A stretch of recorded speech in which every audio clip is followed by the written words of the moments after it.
Hello. Hi, everyone. Welcome to our 8th episode of You Are Where You Need to Be podcast. We are going to talk about setting intentions versus resolutions and what really sticks. So the question that came to my mind at first was, what does intention and resolution mean separately as well as together? What would come to my mind first would be that intention is something that you can come up with and you can think about it, that you want to start doing something and you really are interested in starting to do. And resolution is actually finding ways to do it. So there is a huge difference between you have an intention of doing something and you're already starting to make resolutions and make the steps towards it.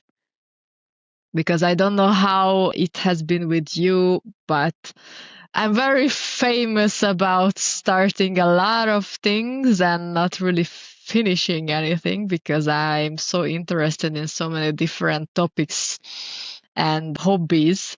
And I can get a spark of interest just after reading an article about something, and then I just want to deep dive into it and learn about it. But I lose interest just as fast, actually. And that means that I have an interest in a lot of things, but I don't really follow it through. How about you? Well, I have been thinking about, resolutions. I really like how you actually mentioned that resolution is the way of actually doing it, because in my mind, it was like the end result, the goal. But then that is such a thinking in ends, like in contrast, because actually you are doing something is already a resolution because you have started the process, and not definitely succeeding in doing the whole planned intention should be the resolution. Because, for example, with hobbies, what is your end resolution? Well, potentially that you feel happy, it makes you feel good. You spend your time with something that you enjoy. But then part of that resolution is that you actually start to do it. So that shouldn't be just the end goal that you are happy now. The resolution can be something much longer, like healing as well. Yeah, it's actually a nice way to put it. But we can drag anything into this topic because it doesn't have to just be about hobbies or interests. It really can be about healing too, if that's something we can discuss in more detail. In my opinion, because that's just a never-ending story, I think. Yeah. Most of the time you don't even really recognize that it's happening until you face something from your past, for example, which caused you trauma or negative feelings, and then you just realize you don't feel the same about it anymore. And how far you have come, actually. Yeah. So that was maybe an accidental resolution, an unplanned with no intentions, definitely, or not conscious intentions. I would say we always have intentions to feel better.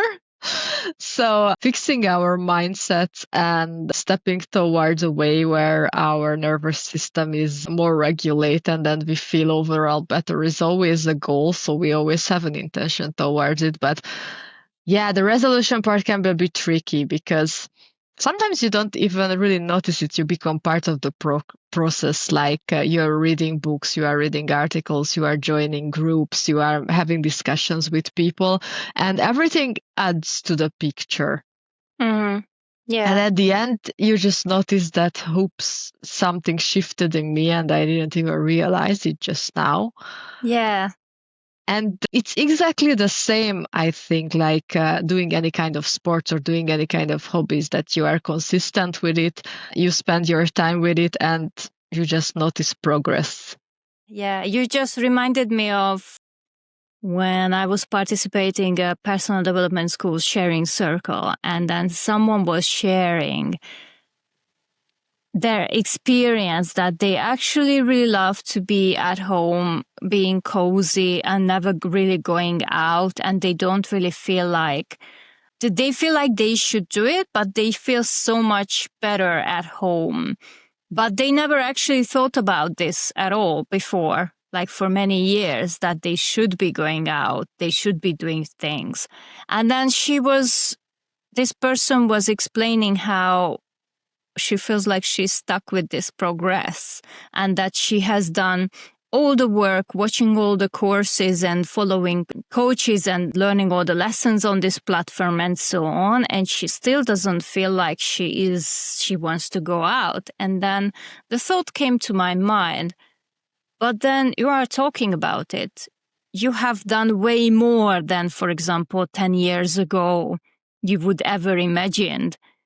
So you have already changed. You are already changing. You are just not noticing it because it's not so visual that you're changed. Maybe one day you feel like you want to go out and do that. And if not, maybe this is just what you needed to experience, to learn about yourself. And that was part of your journey. And you are actually happy there. And that's the resolution. Like you never really know what it's gonna be in the end, but then it can be so invisible, the part of that journey, that you don't notice because you are in it and you don't see where you are coming from. And intentions can feel sometimes like a guilt, I think. Like What do you mean? like you place intentions to do something, and then we learn to keep telling ourselves, and because we don't see that goal yet, the resolution, that intention becomes like a ghost voice talking to you, that you wanted to achieve that resolution and you are not there. You're not there yet. So your intention was there, but somewhere on the way, for some reason, you got lost. Because, for example, what you also mentioned, that you often don't proceed through with your plans or with your intentions. And did you ever feel like it's a guilt, that intention that you made for yourself? It becomes something that is like you're punishing yourself about it. Punishing, I wouldn't say, but yeah, many times it came to my mind that why am I like this? Why couldn't I just continue doing something I was so passionate about? And where did all that passion go? And I really don't know where actually I am losing the interest, but it always happens. And yeah, sometimes I'm mad at myself because without consistent practice and without consistent involvement in that topic, you're actually not mastering anything. I think, sorry, you finish first. No. The only thing I wanted to add is that I still don't really know any good practice, how to prevent this and how to get better at it.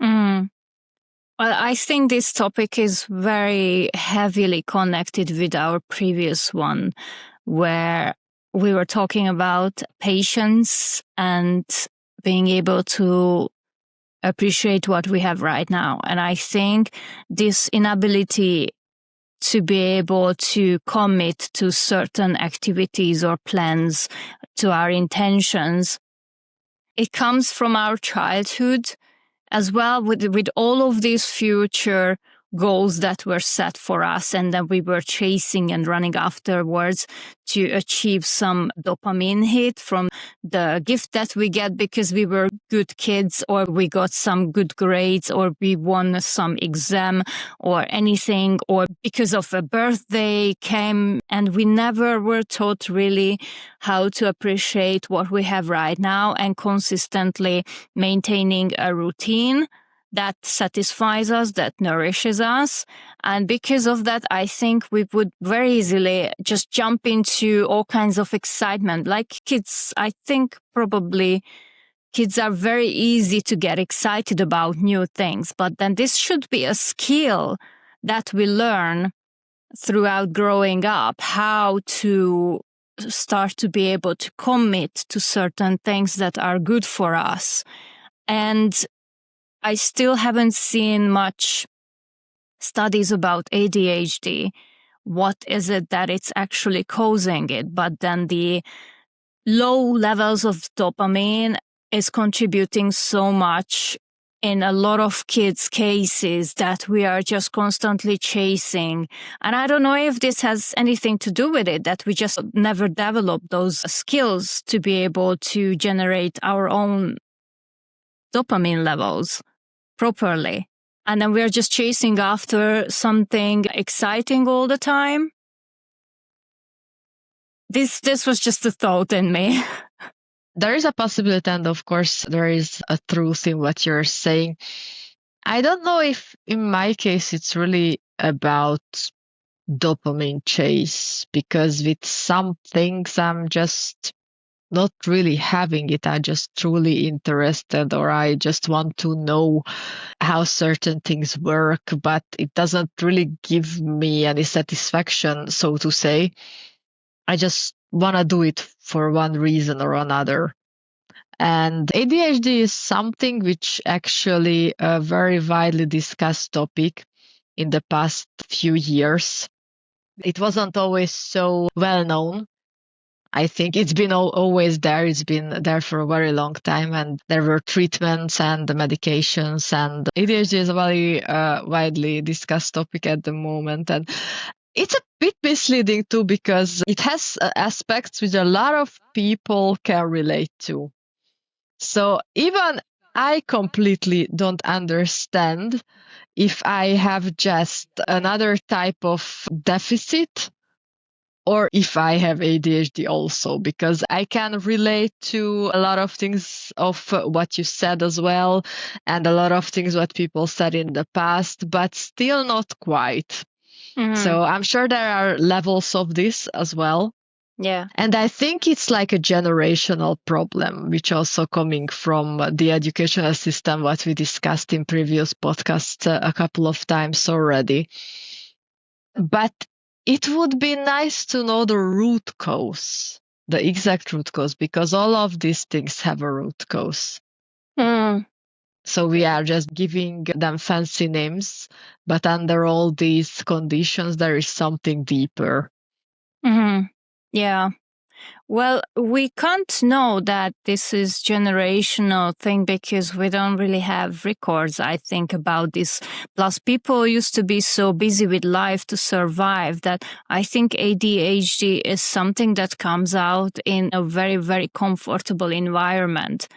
Because, first of all, ADHD people thrive under pressure. Let's call it thriving, because I don't recall that I felt like I'm thriving. I'm not diagnosed with ADHD, but I can relate to a lot of symptoms, especially when I don't eat well, I don't sleep well. They just enhance even worse. And seeing on my parents some quite heavy symptoms. So that's like previous generation. And what was the cause? It's just my theory that probably we have the tendency, a lot of people, we are these kind of type of people that has these features, and then they get worse if some kind of nourishment is missing from our upbringing. And that can be probably some type of food, because stimulation to development of your brain, a routine, anything. Like, this is just my theory. I'm just brainstorming here, but this is not the main thing I wanted to talk about. But I'm also on the parts agreeing with you that it would be really amazing if we finally knew and we would have an answer, because then we could solve it. But then just looking at my own experience, I was always a dreamy kid. I had such difficulty paying attention. And inside, I was very restless. So very often I was also restless physically, but then my parents didn't like it, so I turned it inwards. And feeling of very strong injustice, and then getting this drive towards things. And then I was like experimenting. A lot of people would say that no, it's not possible to change. But then I felt such shame towards the way I was functioning compared to other people. And then I just, for my own convenience, started to experience with different kind of methods. And then some of them would work, but they usually didn't work temporarily because I never learned to maintain that kind of treatment or way of living in a long term since our childhood. And it's really difficult to implement something new when you're adult. But that's my experience about your feeling drive to read something or learn about something. I don't really know if that doesn't cause dopamine hit. Maybe it's not that big. Maybe it still does. Like, I would love to honestly read more about this topic because it fascinates me so much to understand it to every level. But I wonder about that as well. Like, at what point we are considered. And this is what I didn't like, that people like to categorize everyone that, no, you're not ADHD. Oh, you're ADHD. What if we all have these and then someone struggles with certain parts of it more and then other people experience other parts of it more, and we should just accept that and be more flexible towards these people, and that's it. Or basically the learning methods as well. Because if you're thinking about it on a deeper level, I'm really just being a little philosophical here now. We have a structure of how actually a learning procedure should look like and how step by step we should go through it. And what if that's also a lie and it actually doesn't have a time frame, or Yeah. Yeah, it doesn't really need to look like anything. And it's really just our brains functioning in one way or another.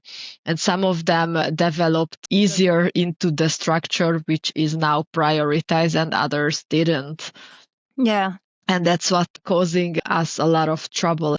And that's creating the problem with our learning methods as well, because maybe deep down we still would like to stick to that rule so much, but it just doesn't work out.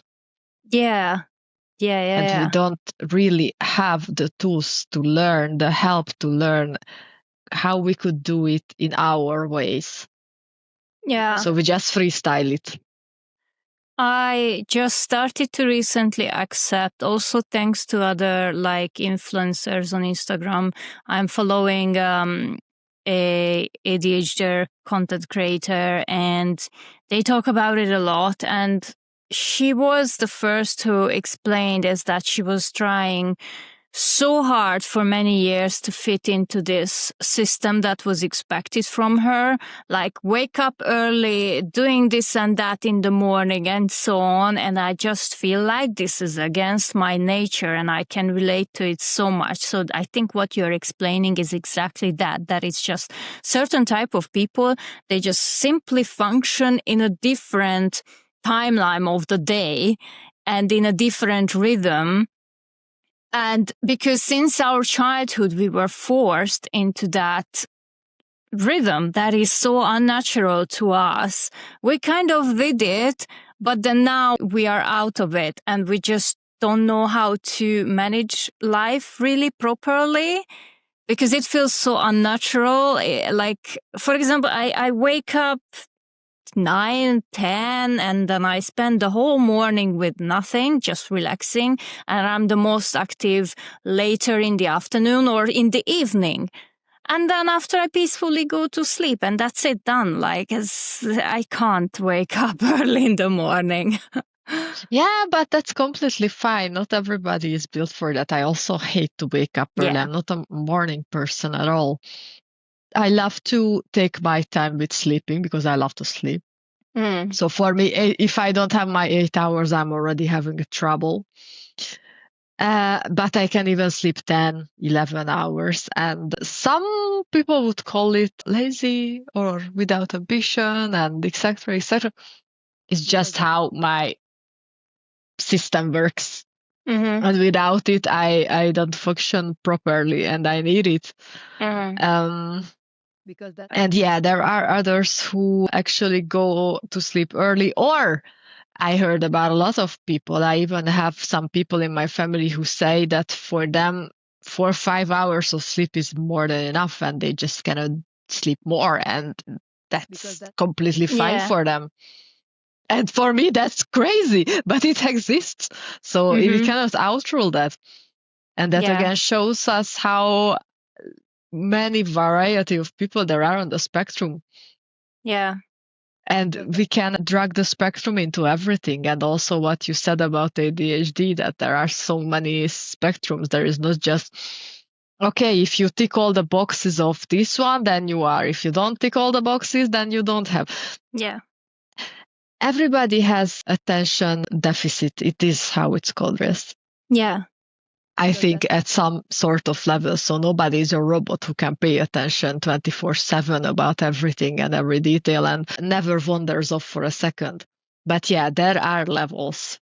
For example, I wander off quite a lot.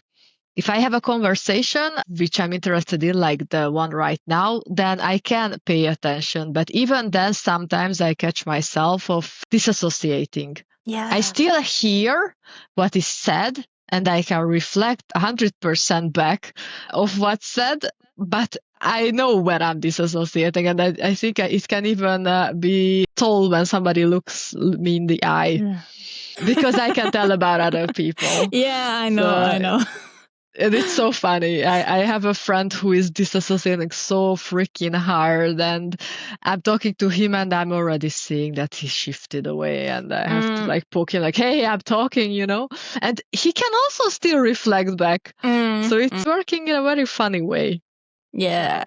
I do notice that with some people that it happens, it's obvious, but then not everyone can reflect back there. You just hear the change in their tone, that they're away and they're gone, and it's like they're somewhere else. They're not even listening to one word you are saying, and then after they're like, yeah. This automatic mode. This is crazy. Men do that. But yeah, so your intention is to sleep enough, and your resolution is that you wake up restful and happy, right? Of course. I mean, that would be the goal, and thanks to my lifestyle, most of the time I can do that. Yeah, that's awesome. Yeah, otherwise I can even give less back to society than otherwise, if you know what I mean. So yeah, it's important, but that's also just one aspect of it, actually. And I don't even know how did we get there to talk about sleeping schedules and so. It's through ADHD drive, who knows now, over the rainbow. But yeah, no, I was just thinking now, where else we can look into intentions and resolution, for example. How do you think that is being seen and placed within relationships? Well, interesting. We always have all kind of intentions inside our relationships. Like, yeah, we want to understand the other person, we want to be understood. But as we are different people and we haven't learned good communication skills early on, and they're still just learning, and we are still in the phase of trying to accept everybody as who they are, no matter what. And based on that, trying to build up some sort of communication with one another. I would say the resolution would be if we reach the level that we can understand each other with the person we are together and we can communicate with each other effectively if there is a misunderstanding or if there are hard conversations or hard decisions to make. We know how to work together and to consider each other. That would be the resolution, and the intention, well, that's basically the part where everybody gets stuck with, or not everybody, but many people. What do you mean, like they get stuck? That we never get to the point with the other person that we can reach this mature level of communication. I see. Okay. So just for my own processing, you say that a lot of people have the intention to be there as, for example, an available partner, a healthy partner showing up, but it actually never happens because no one ever healed whatever wounds is preventing them from achieving that resolution. Yeah, we can say it like that. And it also has, of course, levels, because there are people who are almost beyond saving because they are not aware of their toxic traits or their negative traits, which can affect their healthy relationship. And there are people who have self-awareness, they just don't really know how to put it in practice. Yeah, that's quite a misleading one until you actually know yourself.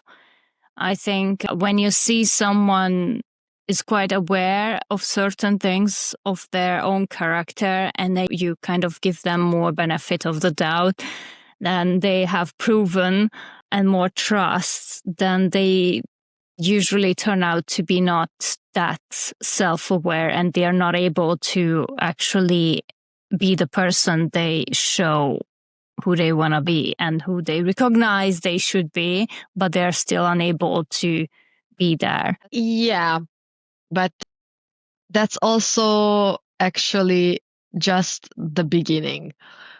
Because the problem is that when you get together with someone, everybody shows their best faces and people still don't really communicate from day one who they are because they don't know or because they don't want to, and what they want from the other person, because it's all an exchange. You know, we can discuss here the unconditional Disney princess love, but let's focus on the reality that every relationship is some kind of exchange. You give something and you expect something in return. And it can be just as easy like you give love and you want to be loved in return in a safe way whatsoever. But it's always an exchange. And the intention is there to make a genuine connection with another person, but the carry through only can happen if both are able to hold each other's hand through the difficult times, because the beginning is never really difficult. You just go with the flow, you feel the emotions, everything feels so nice, but then reality kicks in and you have to continue working on the relationship to flow, right? Yeah. And that's where all the things can go in a negative way. That's when intention stops having a meaning. Because once they are not putting the effort into the resolution itself, it doesn't matter what their intentions are. Actually, they can stay even quite hidden. Because if you cannot express it, then the other person will misinterpret or they won't even know. Well, yeah, if they are that bad at knowing themselves as well as communicating their own intentions, but then some people do that. Why would they do that? Not out of any harmful intentions. It's just people are people, you know, everybody comes with their baggage from their past.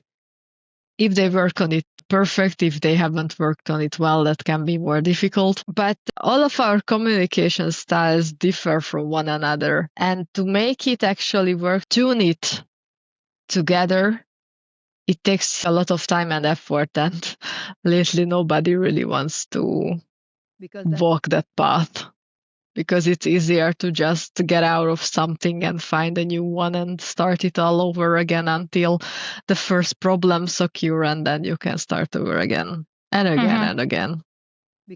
Yeah, I would love to say that it's not everyone, because here we are, as well as I'm sure I must believe, I have to believe that there are people out there. I would like to not say that everyone is like that. It's just majority of our experience with people and what we see online is based on this. But I'm sure that there are people who are working on themselves and they are like us, who recognize this, that intention has to have follow through and very hard self-reflection and working on conflicts and issues and communication and everything with the person together that you want to be together. So I would like to believe that that's not everyone. And it's my experience as well that I used to fall for this, that I think it was a previous topic that we chased potential based on because we can't appreciate what we have right now and for other many reasons. I used to fall for the intention of people because it's their potential. Very often it's their potential, and you don't actually see it until you see yourself. What is it that you need? That a lot of people are just talking about their intentions, and you will never really see the resolution of what their intention is describing. And that resolution becomes actually something else, which is, best case, it's a very good life lesson, a very painful one for you, and you can grow from it. But it's not what their verbally explained intention was telling you. And it's not definitely just verbally explained. I do believe there are a lot of people inside, they believe they want to have that intention. They feel like they want to do that, but because they haven't healed a lot of wounds that are preventing them from actually moving towards to that resolution, because they fear intimacy, they fear commitment, and so on. And they haven't done the self-reflection and the inner work to arrive there and fight through that part. Then they just either disappear or whatever ways they're not gonna get there. And it's hard to realize that people have good intentions. They have very lovely intentions, but they're not going to be able to make it happen. And it's not because of you. It's not because that you've done anything wrong. It's because people do everything they do is about themselves. So because they haven't done the work. Or they have done the work and they may recognize that you are not a compatible partner, because let's think that maybe we have viewers who experience this as well. And I'm not trying to say that that's always the case, but sometimes, because I have arrived to that point that I recognize with different men that, okay, I am not happy with this connection. I have to let it go. So it's not always definitely a not managing to proceed with that resolution. But then your intentions were directing towards some point, and then you recognize that this person is not actually compatible with this resolution. So you have to divert your path towards somewhere else. Yeah, but if the communication is clear, or at least partly clear, then you can get to this conclusion pretty early on before you get yourself into more deep and difficult emotions to heal from or to get rid of. So that would be the key, to be able to understand that you need to be aware exactly what you want. And then the next step is you need to be able to communicate that towards people of what you want. And you don't have to feel ashamed, or you don't have to be afraid that you're going to stay alone and you will never find anybody because, oh my God, your expectations are so high. So you have to adjust yourself and no, you don't have to do any of those things. Later on, if you find a partner, you can have this kind of communication with, so there is something to build on. You can always make compromises with each other if necessary, but it cannot start on a compromise. No. Especially when it's about yourself or your needs. Yeah. That's the hard part, is that actually, unfortunately, so many people don't even know themselves at the first place to be able to communicate, how you also said it. And they don't even know what kind of relationship is what they're looking for. I have met so many different, otherwise with good intentions, men that they just did not recognize that I'm not the person they should have or they should need, but they also have an idea about what is it that they want. And then the first thing that meets their needs, they will be, oh, yes, I love you. And then they either get scared of that feeling and run away immediately or try to drag themselves out slowly, painfully, or they want to stick on you like glue. And they don't even recognize that in the meanwhile, they are demanding so much from you that you are not. And vice versa. Women do that with men as well. So, and they don't even know what is it that they should be having and looking for. So how could they communicate what they don't know? This whole thing is so not being taught to people since the beginning of time, I think. It's just meet, accidentally fall in love because you bumped your head into the other one accidentally and laugh together, and then now life is happy and live together ever after. Which is never the case, basically. No. Especially not now, because people don't really need each other anymore for support to be able to maintain a lifestyle. Because back in the day, women didn't have so much choice or options like now. But it's not just about women, it's about people in general, that we live in a more comfortable life. We have, so to say, more safety of regarding that we don't really need to be scared for our lives on a daily basis or what's going to happen. Even though there are things happening in the world, but still. And we don't want to settle that much in situations which doesn't seem fulfilling, because there are so many other ways you can fulfill your needs and your interest. And if somebody is not adding value to your life, or they are causing more pain than happiness, then it's easier now to just move on like it was before. I think it's just sad because a lot of people are not doing the work. And I do believe that even though we don't have to physically survive and fight with saber-toothed tigers or against other tribes, well, unfortunately, very sadly, in many countries, that's still the case. Not a saber-toothed tiger, but fighting against your neighbors, literally. Anyway, I don't want to go into that much, but even in modern life, just because we can meet our own needs, I think we chose to be alone, yes, for the freedom, but we could still benefit so much from a healthy masculine man in our life. And it's not because I need someone to put a nail into the wall, or because I need someone to change the light bulb or save me from the burglar or a killer on the street or anything. None of those things, but the co-regulation, the planning of our life, enjoying life together, sharing anything. That's what could make it really, really whole, I think. And you can be happy, yes, and you can feel content and whole as well. But this could add a lot to someone's life, for both the men's and a woman's life.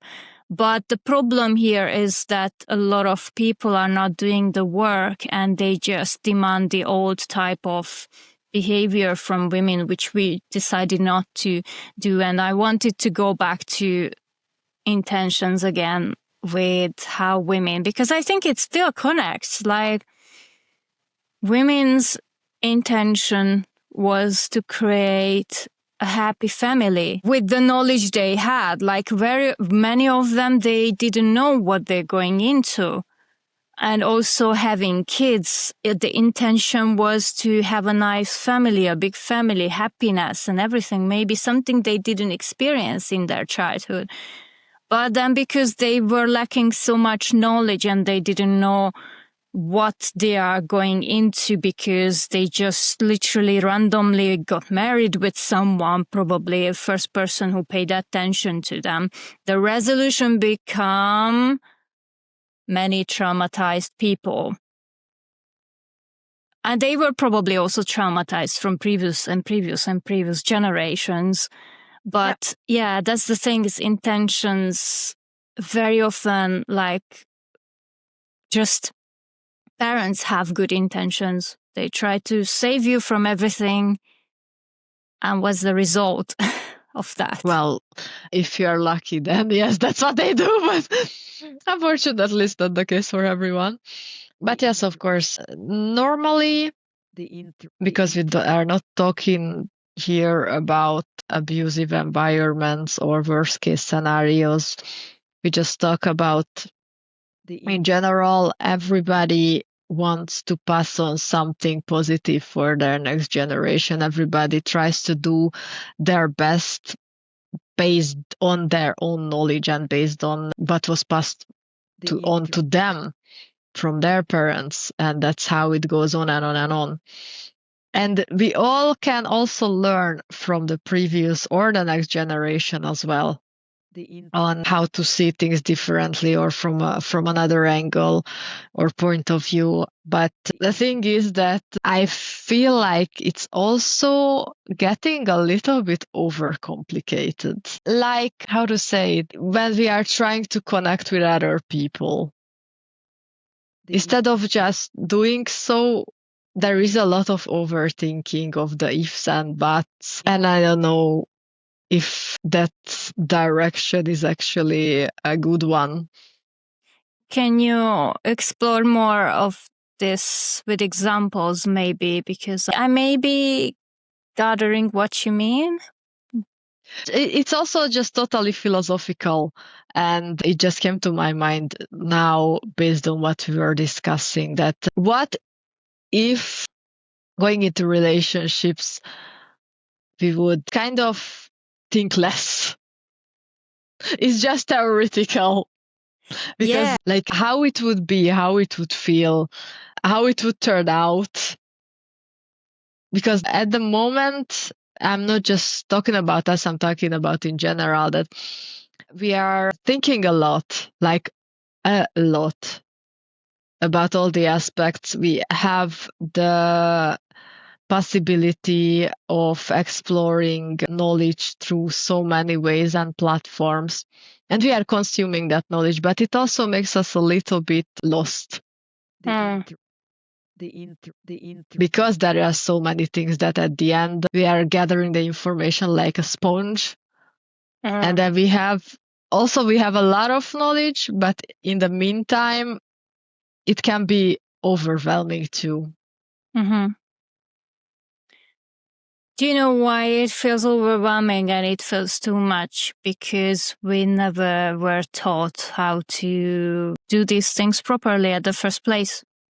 So now it feels overwhelming and it's too much because we are trying to learn something with an adult head that we should have been conditioned throughout our upbringing, and it would be second nature to us, literally, to recognize what is healthy love and not going through life stumbling upon toxic, or we were the toxic ones as well, relationships where something felt weird. Like I have a picture in my head, because if you don't have a healthy idea about love and relationships, if you don't have a healthy example in front of you, then you're going to go towards to the wrong ones, because that's what you know, that's what you think is love. But then your body is going to constantly tell you something is wrong here, and eventually that relationship will end. And then you just try to understand it and understand it and understand it. And also feels overwhelming, because we were never really allowed to feel and understand our body as well as our feelings. So right now everything is so much, and we try to intellectualize it by reading so many books and watching so many coaches' works and explanations and chatting with ChatGPT for days on. And it's because we don't know actually. And now we are learning, which is much harder than if we were doing it 20, Yes. 30, 40 years ago. I wasn't even alive 40 years ago. But Well, but I'm not almost. definitely talking about us. I know, I just had to add that. It was so funny. But Yeah.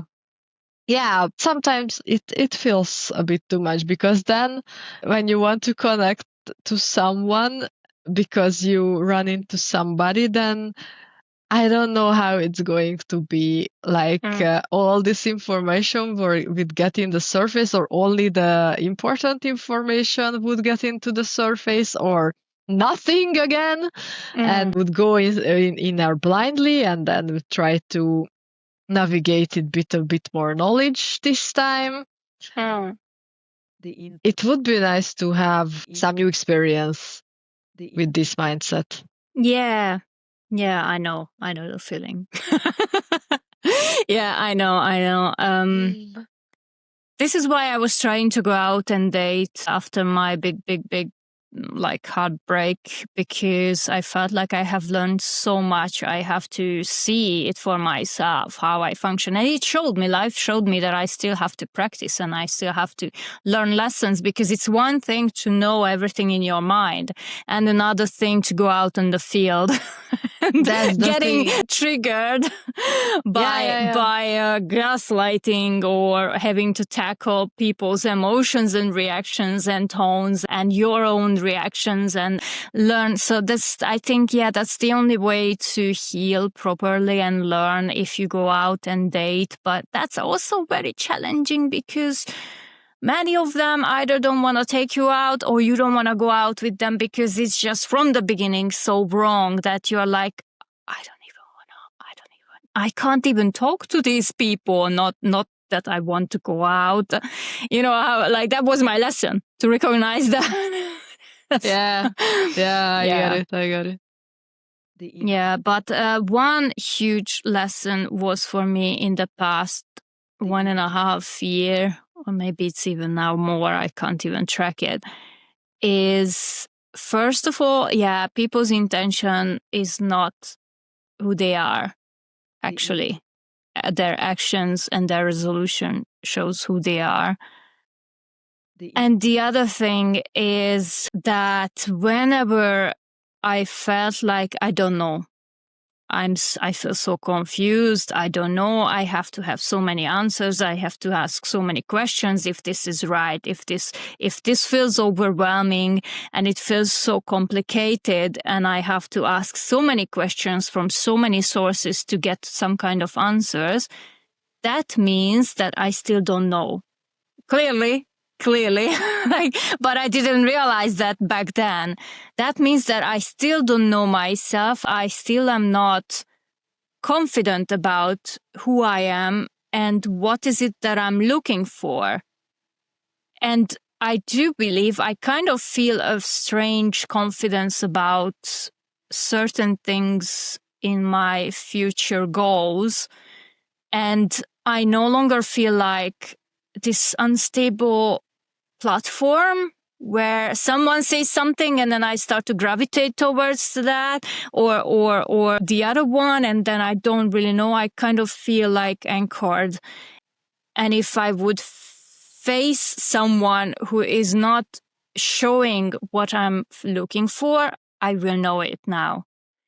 Maybe not everything. Maybe I will have to think about it. But then based on like smaller date experiences in the past 1 year, I have recognized quite a lot of things very quickly. And because I've learned to listen to my body, I've learned to have standards and then see, and then maybe some of them, like it takes practice as well.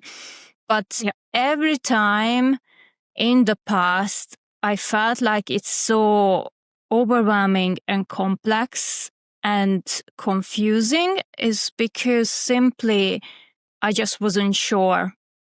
I didn't know. And we have to, once you know, it becomes clear and you will see. And you still have to make sometimes compromises, but not compromises where you give yourself up for someone who is not even trying to give you half of it, a quarter of it, or even less of it.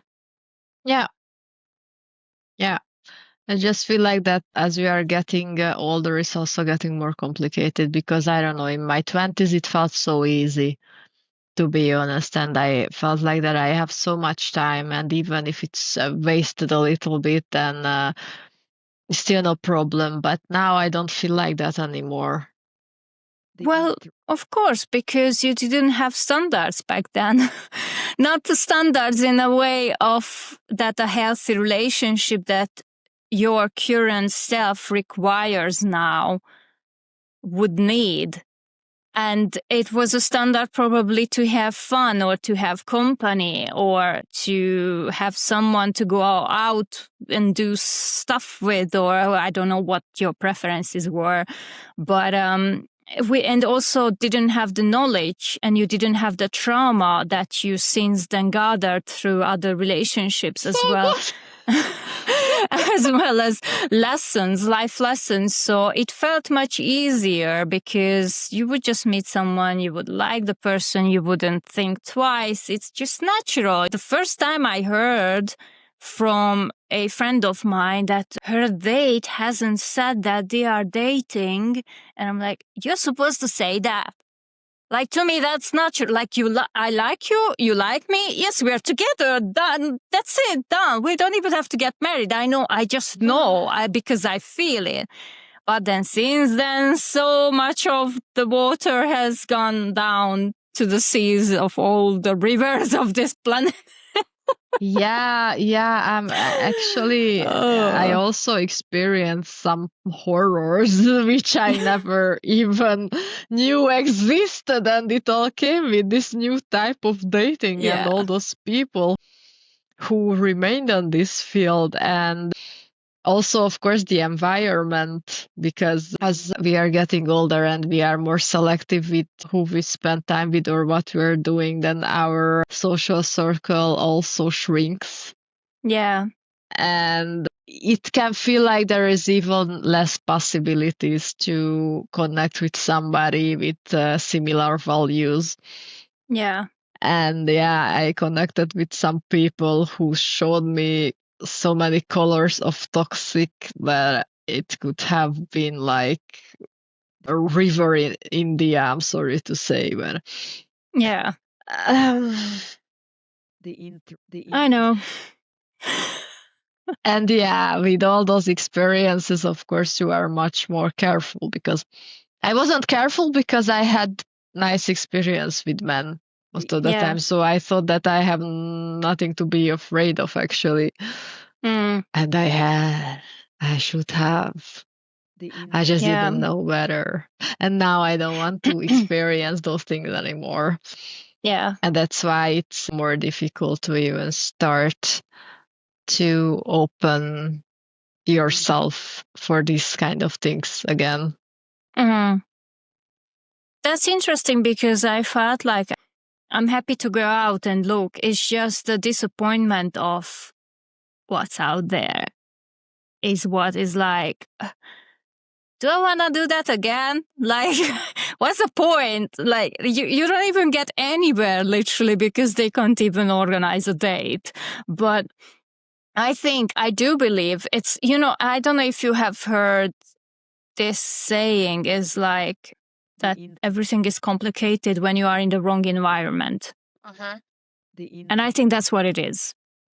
And I think also because maybe for you as well, it feels a bit too new, this new revelation, this new self, and then you don't feel yet so lightweight about it, and you feel a bit like this is too complex to find someone, and you haven't let go of the weight of, I don't care, I will just live my life and then I will meet someone that is awesome one day because I'm living my best life. Because you see the problem, which is the lot of incompatible people, and it makes it feel complex and difficult because we used to function in a way that almost everyone was like a potential partner, but they are actually not. And we finally see that. And I also kind of had, I think, a time when I was focusing more on that. There's so many people who are not right for me, but then actually we don't need all of them, and we just need to let it go. And you can try and go and date if you want to have fun with the dating apps again once, or some other ways. I'm also planning to go to have dates, but not through the apps eventually, and then see what it brings. But then I think I managed now to let go of this frustration around how many people are not compatible with me, because there's nothing I can do about that. But let's get back to this topic once I start to date again, because it's so easy to tell. From the comfort of my home, and then maybe I will get frustrated again. Yeah, there will be very interesting conversations, I think, if it happens. Like, I'm really interested how it's going to turn out, because at the moment I cannot even imagine. I don't even feel like the need for it, but of course it's gonna come after some time. And then we might have some interesting, funny stories to share about that as well. Or not, or who knows how it's going to be. But anyways, would you like to wrap up the topic, or you have anything else to add, or you wanted to share? I think we talked about quite a lot of things. We covered more than the topic as usual. So I'm happy with it. All right, then. Thank you very much for watching it. It was a bit more shifts, I think, in this podcast episode, like we usually have for some reason, between not related topics. But what we covered, if you have anything to share or anything to add to any part of it, please do so. We'd like to see the comments and your thoughts about the matter. And thank you very much for watching. And please share with whoever you think they would appreciate it, and check out next time. Yes, bye. Bye.